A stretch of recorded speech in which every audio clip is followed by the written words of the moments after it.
Assalamualaikum warahmatullahi wabarakatuh. Jumpa lagi dengan Ibu Suhaila dalam pembelajaran matematika. Anak-anak, bagaimana kabar kalian hari ini?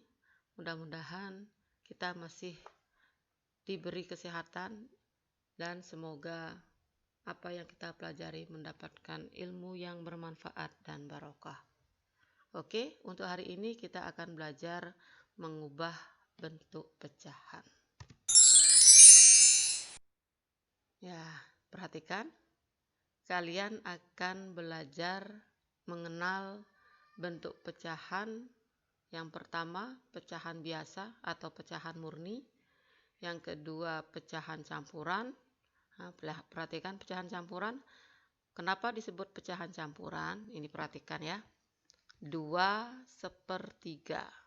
2 ini adalah bilangan asli, sedangkan sepertiganya ini baru pecahan. Makanya disebut campuran karena ada pecahan dan bilangan asli. Lanjutnya, pecahan desimal. Nah, ini tandanya ada tanda koma. Selanjutnya kita belajar tentang persen. Ya, ini ada tanda simbol seperti ini. Nah, sekarang bagaimana mengubah pecahan biasa atau pecahan murni menjadi campuran? Pecahan biasa, contohnya seperti ini, 5/3. 5 ini adalah pembilang dan 3 adalah penyebut. Jika pembilang lebih besar dari penyebut, maka pecahan ini bisa dirubah menjadi pecahan campuran. Nah, 5 dibagi 3 sama dengan berapa? Ayo, kalau kalian punya 5 permen, kemudian dibagikan kepada 3 temannya, maka setiap teman itu mendapat berapa permen? Iya, 1. Kemudian sisanya tinggal berapa? Tinggal 2. Nah, 2 ini harus dibagi lagi pada 3 orangnya, pada 3 orang teman, sehingga 2 ini akan menjadi pecahan. Ya, 1 permen utuh dia akan menjadi bilangan aslinya, sedangkan sisanya dibagi oleh 3 temannya ini menjadi pecahan. Bagaimana dengan sebaliknya? Nah, sekarang 1/2/3 jika diubah menjadi pecahan murni, kita balik lagi. Bilangan asli dikalikan penyebut ditambah pembilang per penyebut. 1 bilangan aslinya dikali penyebut 3 ditambah pembilangnya 2 per penyebutnya 3. 1 kali 3 sama dengan 3 ditambah 2 sama dengan 5/3. Ya, nah itu kalau merubah pecahan murni menjadi pecahan campuran atau dari pecahan campuran menjadi pecahan murni. Selanjutnya, pecahan desimal. Apa itu pecahan desimal? Ya, pecahan yang penyebutnya 10, 100, 1000, 10.000 dan seterusnya. Ya. Contohnya seperti ini nih. 12,345. Nah, nilai tempat dari 12,345. Perhatikan ya. Kalau 12 ini kan seperti biasa ya. 2 ini satuan, 1 ini puluhan.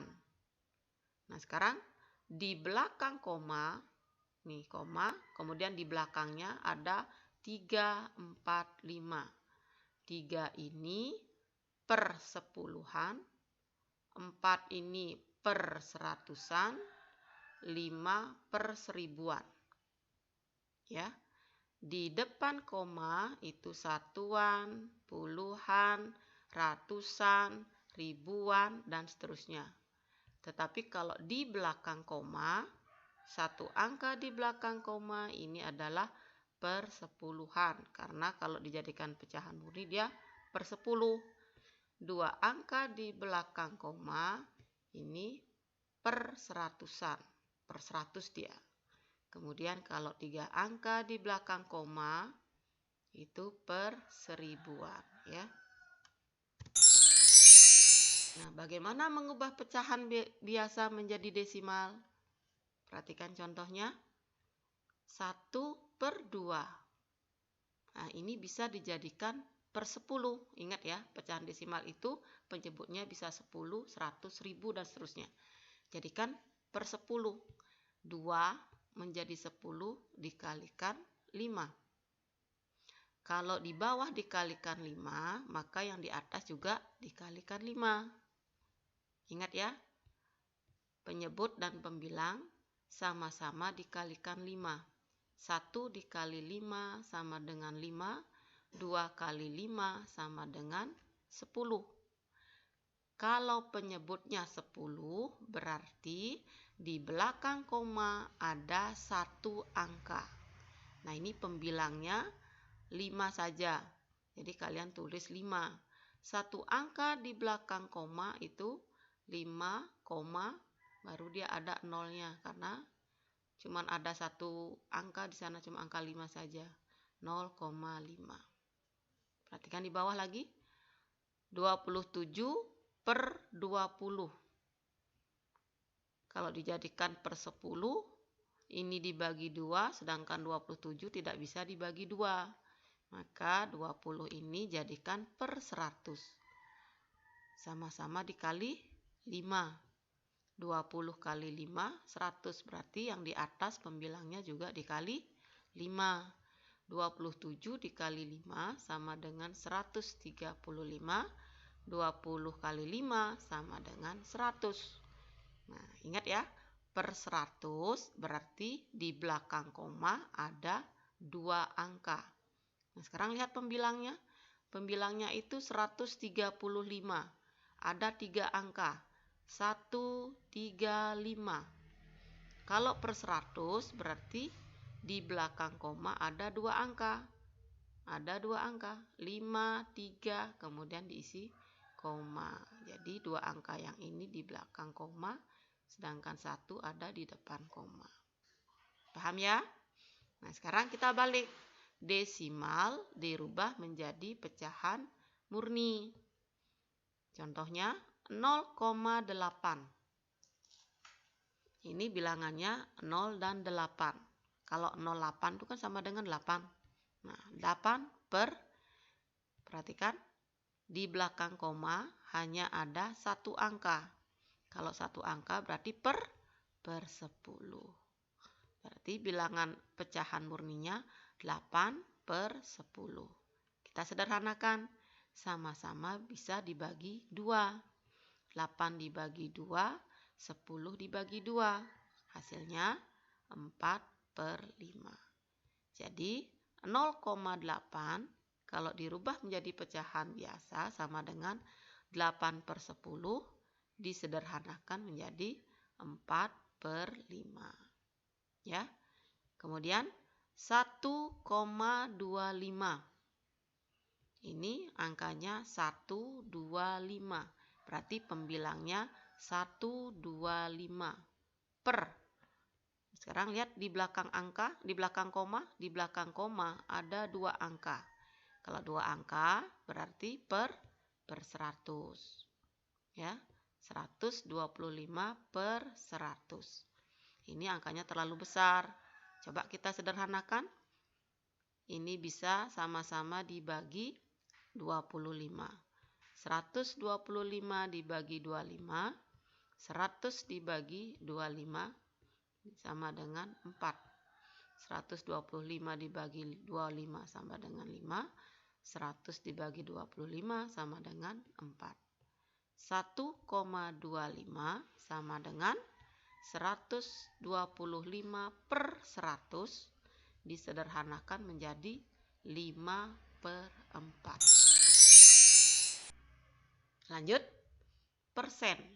Apa itu persen? Persen adalah pecahan yang memiliki penyebut 100. Simbolnya, simbol persen seperti ini nih. 0/0, tapi nolnya kecil ya, 0/0. Contohnya 25%. 25 simbolnya persen, 25%. Artinya 25/100.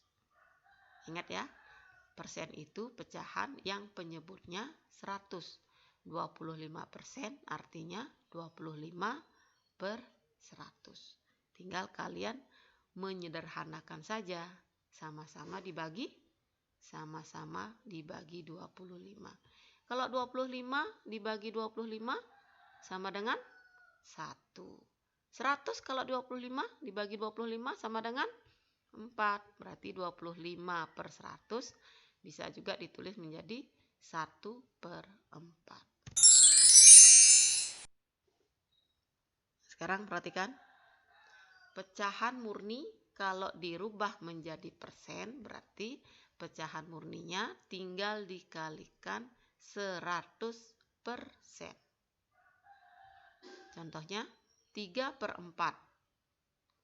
Kalau dirubah menjadi persen berarti 3/4 dikali 100%. 3/4 kali 100%. Caranya gimana? 3 kali 100. 3 kali 100 per 4. 3 kali 100 sama dengan 300 dibagi 4 hasilnya 75%. Ingat ya, di akhirnya harus diisi persen karena ini merubah menjadi persen. Berarti juga harus dikasih simbol persen di akhir. Nah, sekarang kalau pecahan murni, pecahan campuran 2/5 dikali 100%. Ini ingat ya, dirubah menjadi persen. Nah, kalau 2/5 ini harus dirubah menjadi pecahan murni dulu, pecahan biasa dulu. Caranya gimana? 2 dikali 5 sama dengan 10 ditambah 1 sama dengan 11. Berarti 2/5 kali 100% sama dengan 11/5 kali 100%. Sama dengan 11 kali 100 hasilnya 1100 per 5. 1100 dibagi 5 hasilnya 220%. Paham ya? Coba kita lanjutkan. Ya. Sekarang tinggal mengerjakan tugas. Ini buat ya. Ini ada pecahan murni, kalian rubah menjadi pecahan campuran, kemudian kalian rubah menjadi desimal dan persen. Seperti ini, yang kayak tadi tuh ya. 7/4 kalau dijadikan campuran, gimana caranya? 7 dibagi 4 hasilnya berapa? Itu jadi bilangan asli. Sisanya berapa dibagi dengan penyebutnya. Tetap ya. Nah, kemudian pecahan desimal 7/4 kalau dijadikan pecahan desimal gimana? Berarti penyebutnya dijadikan per 10 atau per 100 atau per 1000. Kalau 4 jadikan per 10 bisa? Tidak, berarti jadikan per 100. Sama-sama dikali berapa? Iya, kali 25 ya. Lanjutkan. Bagaimana kalau jadikan persen? 7/4 dikali 100%. Ya, silahkan kalian buat, lengkapi di sini isi caranya, kemudian hasilnya berapa. Nah, ini ada 4 soal. Ini yang diketahui pecahan murninya, kalian rubah menjadi campuran, desimal, dan persen. Yang kedua, yang diketahui pecahan campurannya, kalian rubah dulu ke pecahan murni, lalu ke desimal dan persen. Ini ada desimal, kalian juga rubah ke pecahan biasa, campuran, dan persen. waktu selanjutnya. Oke, paham ya? Setelah demikian, Ibu akhiri. Selamat mengerjakan, tetap semangat untuk belajar. Terima kasih. Wassalamualaikum warahmatullahi wabarakatuh.